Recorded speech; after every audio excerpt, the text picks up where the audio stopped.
I introduced House Bill 5871. It is an act concerning firefighters and volunteers in uniform to give them some workman's comp coverage regarding cancer and how we can make sure that they have pre-screening or some coverage if they do come down with cancer. I think it's extremely important that we recognize that our firemen, volunteer or paid, for that matter, put their lives on the line for us each and every day. And we don't ask for anything other than if we need them, that they are there.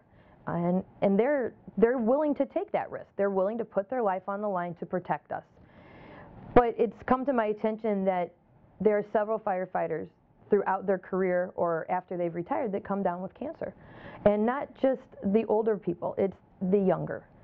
And there was a constituent of mine who's around 42 years old, father, married, has 2 kids, and he had been a firefighter for 20 years and comes down with cancer.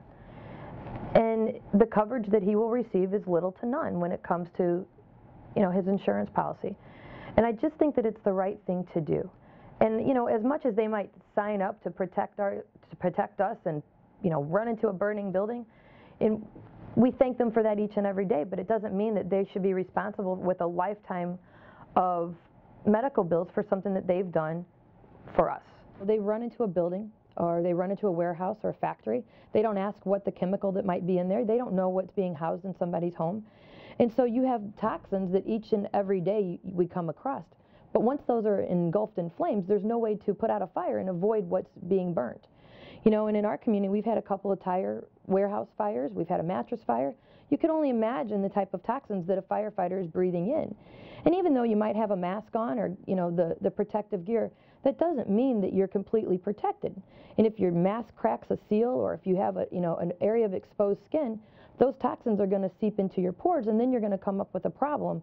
And you might not know it's a problem right now or immediately, but a couple of years down the line, you could be looking at something very, very dangerous and possibly life-threatening. It was such an awe-striking moment when we had a woman who has lost her husband, so she's a widower, has lost her husband from cancer. He was a firefighter. He was young. They had young children, and he had no coverage.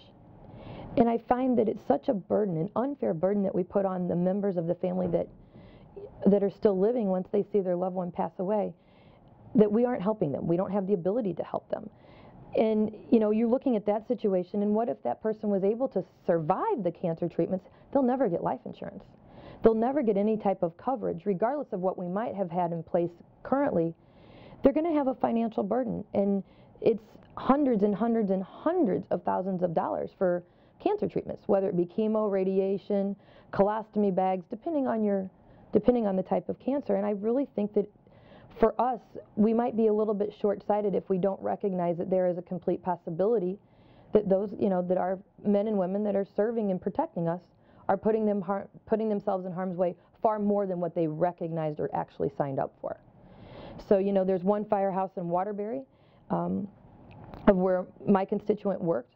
They have 10 to 12 guys that are either dealing with cancer now, have lost their battle with cancer, or know that they're going to be starting treatments. And I just think that if we recognize in one house there's that many men or women that are suffering from cancer, how much else is out there? And by recognizing that this is a movement across the country, that people are actually paying attention to the fact that our fire personnel are not necessarily covered for the things that we're expecting them to do and have repercussions from them, is just one of those things that in good conscience it's the right thing for us to do.